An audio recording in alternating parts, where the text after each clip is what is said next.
Për më shumë se 4 dekada angazhim në gazetari, kritik dhe studime letrare, studiuesi Emin Azemi vjen para lexuesve me librin Letërsia në mes të interpretimit dhe krijimit, një vepër që përmbledh ese, recenzione dhe vështrime kritike për autor e vepra të ndryshme, duke trajtuar marrëdhënien me skrijimit letrar dhe interpretimit të tij, por edhe sfidat me të cilat përballet sot kritika letrare dhe kultura e leximit. Për të folur më shumë mbi këtë libër, të cilën tani unë e kam në duar sot në studio, na ka nderuar me prezencën e tij publicisti i njohur Emin Azemi. Përshëndetje dhe mirë se na erdhët i nderuar. Është shumë kënaqësi që ta nisim këtë mëngjes së bashku. Ka kohë që nuk ju kam takuar në studio, nuk ju kam pasur. Po do të më botu libra për më.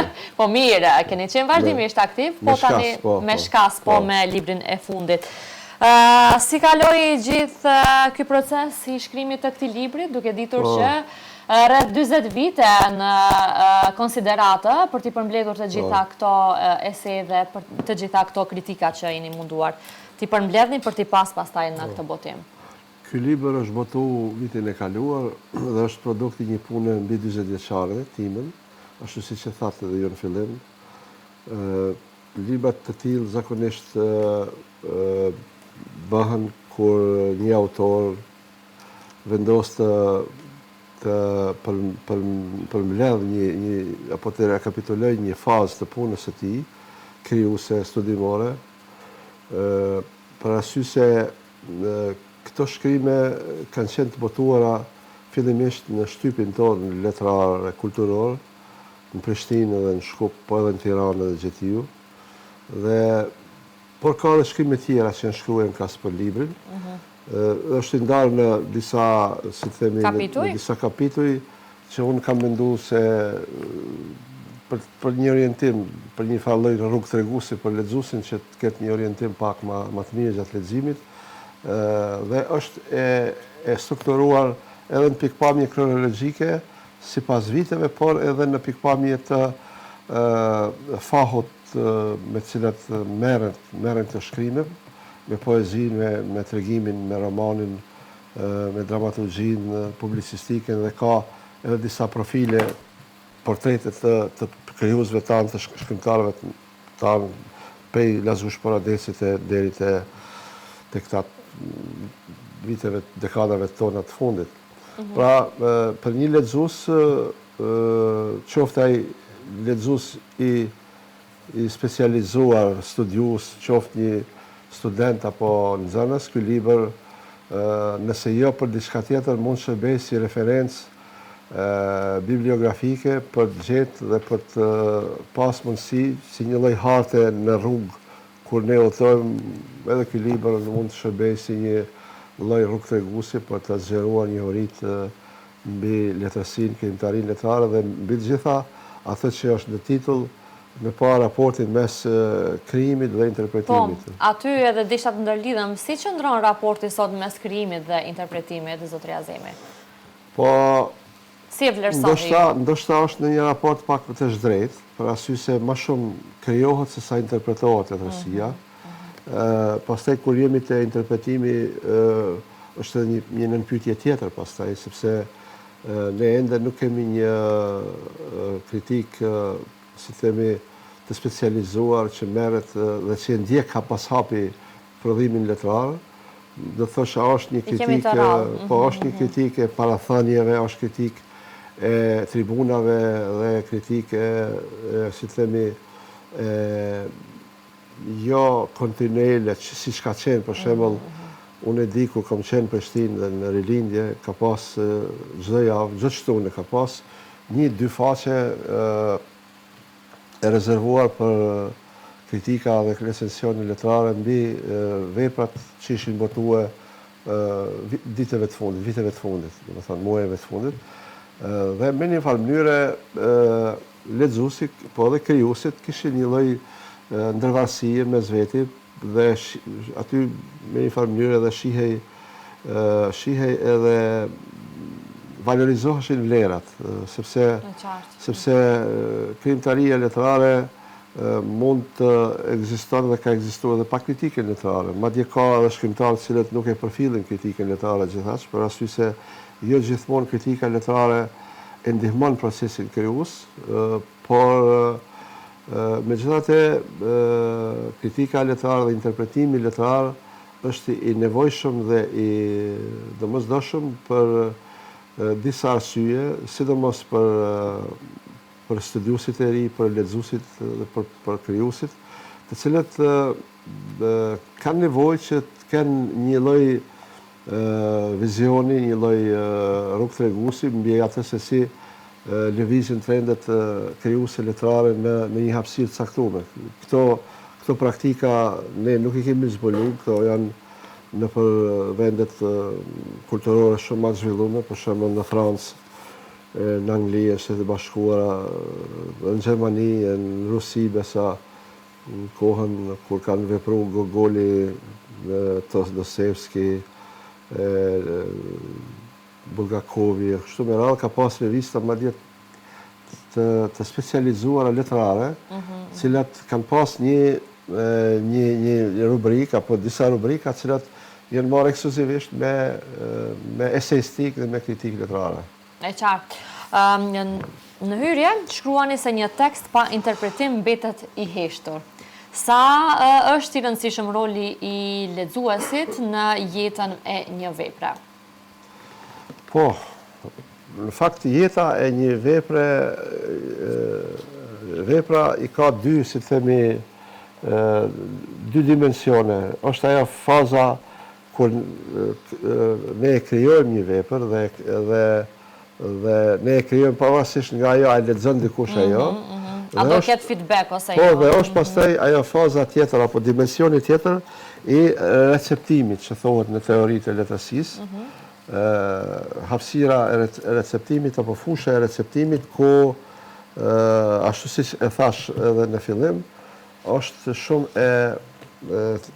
shumë e dobishme, për arsye se në njërin anë merret një informacion mbi atë se çfarë përmban një vepër letrare, përmban mbi opusin krijues të atij autori, por në anën tjetër edhe nxit kreativitetin e të lexuarit, shijen dhe estetikën e leximit. Pra, kur këto dy procese, krijimi dhe interpretimi, si themi, kanë një ndërveshmëri në një rrugtim të caktuar, atëherë mund flasim për një, do të thosha unë, për një kulturë të mirëfillt letrare. Nëse mungon njëra për shembull, atëherë siç fatkeqësisht po ndodhet te ne, sepse te ne botohen shumë vepra dhe ndodh që as mos regjistrohen. Po flas edhe për mediat, edhe për ato shkruara, portalet, edhe për mediat audiovizive, në përgjithësi. Një pjesë e rëndësishme e librit trajton edhe autor shqiptar nga periudha të ndryshme. Si i keni përzgjedhur dhe sa ka qenë e vështirë ndoshta që të merrni të gjithë nga pak që i keni trajtuar në këtë libër? Po, këtu janë përfshi autor që nga letërsia e vjetër, klasike, si shtem. E deri ato më të... Deri te tash. Pra, që konsiderohen më të rinj. Po, këtu janë edhe autorët Arbresh, Derada, Gavrildara e kështu me radhë. Dhe janë, po, është Bogdani, Budi, këngëtarët e vjetër, janë Arbreshët, pastaj janë fillon me këto shkrimtari ma modern, apo që është ai Kufini, është Lazush Paradeci, dhe pastaj vinë shkrimtarët e tjerë, ku unë kam portretizu Martin Camajn, dhe vinë pastaj shkrimtarët siç janë shkrimtarët të ne që janë një gjenerate pak më të hershme, siç është Nexhat Pustrina për shembull, Murat Isaku, Abdulaziz Islami, ky treshi i famshëm i Pollogut, dhe janë pastaj shkrimtarët për cilët unë nuk kam bërë një përzgjedhje speciale me të drejtën, por unë kam shkruar çish kanë botuar ata, për shembull, në atë kohë. Është botuar një roman për shembull i Murat Isakut dhe unë kam shkruar për atë roman. ose një vepër me poezi, apo një tjetër, ose dramaturgji, dhe pastaj...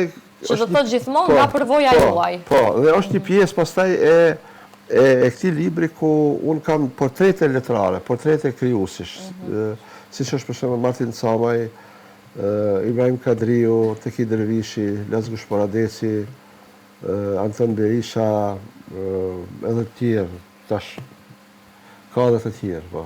Po. Nderuar në hyrje shprehni gjithashtu edhe shqetësimin për krizën e kritikës letrare. Si e vlerësoni sot ju kritikën letrare shqiptare flasim dhe sa mendon se duhet të shtohet numri edhe i kritikave letrare, ashtu siç e përmendet edhe më herët që mungojnë kritikat letrare, jo vetëm kritikat letrare, në këtë rast mungojnë edhe kritikat e artit dhe të gjitha ata persona që duhet të jenë në krye të gjithë botuesve. Po, për hir të vërtetës, ne duhet të konstatojmë se ne kemi kritikë letrare dhe kemi një të trashëguar një kritikë letrare të dekadave të kaluara. Po, pra.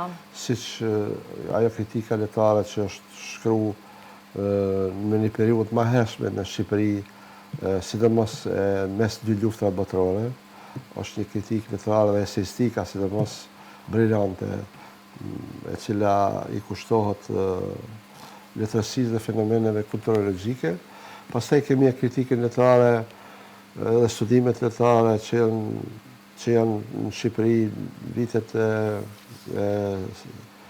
e monizmit. Është një kritikë pak a shumë skematike, do të thosha unë, dhe kritike që më tepër ka favorizuar atyre skemave socialiste.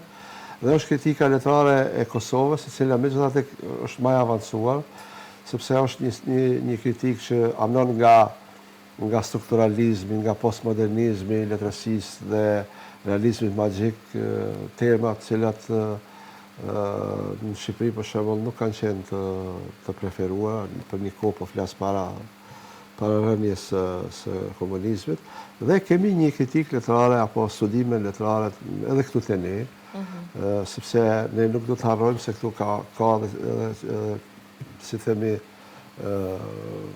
vatra apo qerthuj të cilat kanë prodhuar letërsi, kritikë letrare, duke marrë parasysh mediat, televizionin, radion, gazetën Flaka që ka qenë përpara, revistat dhe katedra e gjuhës dhe letërsisë shqipe, të cilët kanë prodhu kuadra edhe për kritikë letrare, por ajo që unë e vë theksin tani është se duhet t'i jepet hapësirë apo duhet të krijohen mundësitë që të rinjtë, të talentuar, që kanë talent për letërsinë, edhe kjo punë bëhet për shkolla në për fakultete, që të orientohen ata të merren me letërsinë, në mënyrë që mos kemi këtë disnivelin apo disbalancin mes krijimtarisë dhe interpretimit, por të kemi një ndjekje jo bash dinamike, por ta kemi me një farë mënyre kritikën si bashkëudhëtare, se është proces. Unë them kritika dhe studimi letrar është pjesë e procesit letrar, por është procesi jashtëm, nuk është brenda. Mirë po shumë i rëndësishëm, sepse ne e thamë në fillim, kritika letrare krijon, si të themi, krijon atë që quhet kulturë e përgjithshme letrare, ku është ajo fusha e vetë krijuesve, por edhe lexuesve, sepse lexuesit tani ju e dini po krijohen përmes kemi krijues digital, lexues digital më tepër, lexues të rrjeteve digjitale, të jem më sakt. Dhe këtu nuk e di, unë kam përshtypjen se lexohet shumë, por kam përshtypjen se kjo që ne po e kërkojmë tani nuk është në këtë leximin digital. Edhe pse është një mundësi ideale që edhe studimet letrare dhe kritika letrare, eseistika, të hudhet në platforma digjitale dhe të lexohet. madje është një mundësi shumë më e mirë dhe për dallim nga ne që ka qenë dashur me shkruar, me marrë kopjen fizike të librit, me Ma e le dhe me kapshme me pastaj, lexu, me shenu, ku e dioni. Po. Ju edhe në libër keni përmendur kulturën e leximit. Sa mendoni se sot të rinjt lexojnë? Mendoj a lexojnë apo mendon se lexojnë ndryshe, ashtu siç e thatë në Unë jam marrë me digitale? jam marrë me kulturën e leximit disa shkrime dhe disa ese të mia. Dhe unë mendoj se nuk ka ngecje të leximit, madje mund të themi se ka avancime, dhe unë nuk pajtohem me disa që shprehin një farë skepticizmi apo një farë refuzimi nga ky revolucion digital që po ndodh me neve. Ne kemi vetëm një transformim digital të mediave. Për shembull, ne kemi pas media të shkruar dhe audiovizive. Nga ato klasike. Dhe ato tash janë transformuar digitale. Dhe unë e krahasoj me komunikacionin, për shembull. Ne kemi pas një rrugicë diku të ngushtë, dhe tani e kemi një autostradë, autoban që themi ne. Dhe kjo është ai autobani, unë e them, kjo platforma digitale ku dhe mundesh me marrë me ku ka lëvizje më shumë, çakullim më shumë. Te kjo rrugica apo te kjo rruga e gjerë. E tash thot pyetja çka dhe si.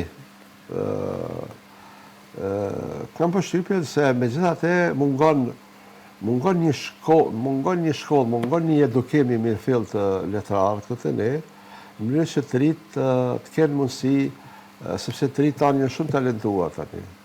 Ne nuk duhet t'i mençmojmë. Të rinjt tanë tani janë shumë, madje më të avancuar se gjeneratat e mia, më të hershme, ku e diun, vetëm se duhet të orientohen. Orientimi vjen nga shkollat, nga mediat dhe nga mentorët e ndryshëm në familje kështu me radhë. Pra, duhet të fillojmë ne të mendojmë edhe për shkolla të specializuara ndoshta të leximit, të kultivimit të këtyre nxitjeve kreative për lexim edhe për krijim e kështu me radhë, mirë që të rinjt të nxisim pak a shumë më tepër këtë, si themi, kulturën e leximit dhe aftësinë për të dalluar vlerat, për të diferencuar vlerat, sepse ne jemi dëshmitar që edhe shumë keq edhe shumë neve na plasohet duke filluar nga muzika, filmi, letërsia e kështu me radhë, dhe kjo është një mundësi e mirë përmes një edukimi të mirëfill të letrarëve që të rinjt kenë mundësi të selektojnë, po. Të bëjnë këto vlerësime dhe këto diferencime. Po, e qartë. Përmendet që gati një vit që është votuar ky libër, po më intereson se si o mirë prit, se nuk të pyeta. Cilat kanë qenë ato komentet që ke marrë dhe ndonjëri nga ta ndoshta që... Pritja është më tepër e çaqeve shumë ngushta, specializuar, sepse ky libër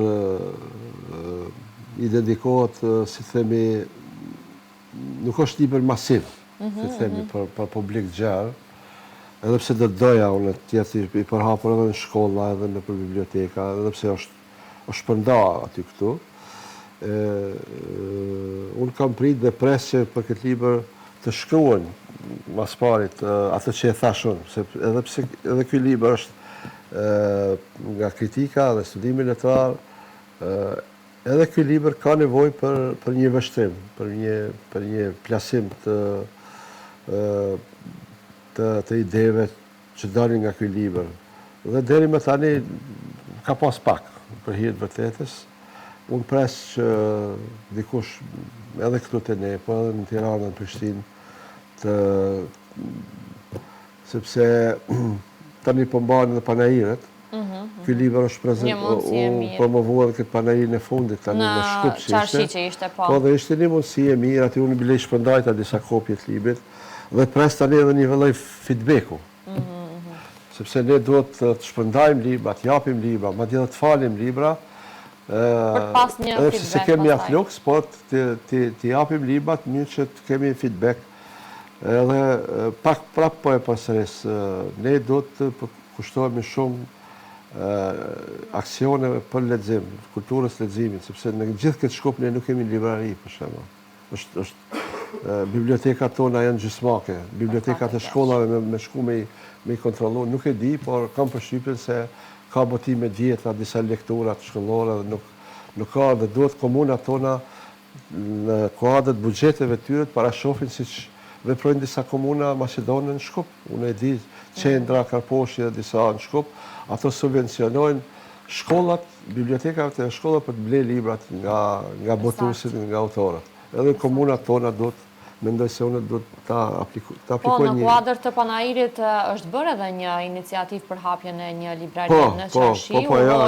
Ajo është mirë. Gjithsesi, por fjallin e kisha që librit të deportan aty ku ne presim më shumë, të fëmijë, të lexuesit, e shkolla fillore dhe të mesme, që bibliotekat e shkollave të furnizohen me libra. Ne kemi botus, kemi autor, edhe unë mendoj se është një fond i mjaftueshëm që këto biblioteka shkollore të furnizohen me libra, të bëhet një komision caktohet, për shembull, ose nga shkollat, ose nga ministria, ose dikush, dhe të bën një përzgjedhje, autori ky zhanri, ky caktohet mosha që i dedikohesh, mosha e nxënësit, dhe pse jo, ajo tjetë përveç lektyres, tjetë edhe, si të themi, një literaturë ndihmëse, sepse brenda 9 muajve sa janë shkollë nxënësit plus 2 muaj, 3 muaj sidomos tani në pushimet. Po, është mjaft e dobishme kjo mënyrë e furnizimit të bibliotekave me libra. Zoti Azemi, e keni menduar që ta promovoni edhe në Kosovë ose Shqipëri, ose nuk ka plane të tilla? Po pse jo? Unë me Prishtinën gati jam, si them, bashkëjetoj intelektualisht, gati çdo javë jam atje. E dim që një lidhje të fortë keni. Po, kam dhe shtëpinë botuese atje, sepse kjo nuk e përmendëm. Po, është edhe shtëpia botuese, po. Agora Prind, është shtëpia ime botuese, e cila është edhe në Prishtinë dhe unë kam botuar edhe atje. Dhe po pres që ndonjë prej atje kolegëve apo dikush bashkë me dikën të organizojmë një promovim në bibliotekë dikun apo në universitet apo dikun. Po edhe në Tiranë, ndoshta ka Vjeshta që ose në kuadrët Panairit të Vjeshtës që është. Po, aty do e gjeni ndoshta edhe hapësirën. Po, sepse kemi praktikuar edhe herave tjera me bë promovimin. Dhe është një mundësi e mirë që ne të njihemi mes nesh në hapësirën tonë kulturore shqiptare dhe të japim edhe të marrim, sepse nga njëherë fitohet përshtypja sikur ky komunikim është ma shumë Shqipëri-Kosovë dhe sikur lihet anash kjo hapësira kulturore këndej Drinit, Maqedoni. Dhe unë jam për atë që të ngritet, të nivelizohet, si themi, kjo kultura e marrëdhënieve kulturore brenda kombëtare shqiptare. Unë uroj që edhe për shumë libra të tjerë të flasim dhe t'i promovojmë edhe ne në një farë mënyrë në programin tonë, por pse jo edhe në hapësira të tjera publike, si që ishte edhe promovimi në Qarshi të Shkupit, ku pam një jehon të konsiderueshme edhe të pranishmeve, aty kur u promovua, sepse edhe unë isha e pranishme. Unë jam e bindur që ju nuk do të ndaleni duke ju njohur edhe nga afër, me gjithë atë pasion sigurisht për shkrimin dhe me gjithë atë bagazh tuaj tani e më shumë se 40 vite.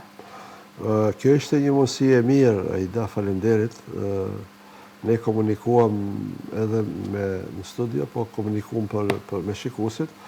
Unë ju falenderoj shumë që ky libër edhe njëherë po i prezentohet publikut dhe po shpresojmë që të ketë impakt kjo që thamë këtë studio. Ju falenderoj shumë. Ishte shumë kënaqësi që ta nisim këtë mëngjes bashkë. Gjithashtu, falenderoj. Të dashur miq, ne këtu po ndërpresim këtë bisedë kaq informuese dhe inkurajuese me Emin Azemin, autorin e librit Letërsia në mes të interpretimit dhe krijimit, publicist dhe studiues i njohur, me cilin folëm për brendësinë e këtij libri kaq të rëndësishëm, të cilin mendoj që është mirë ta kemi të gjithë ne në bibliotekat tona. Po nuk pyeta se ku mund ta gjejmë, më fal.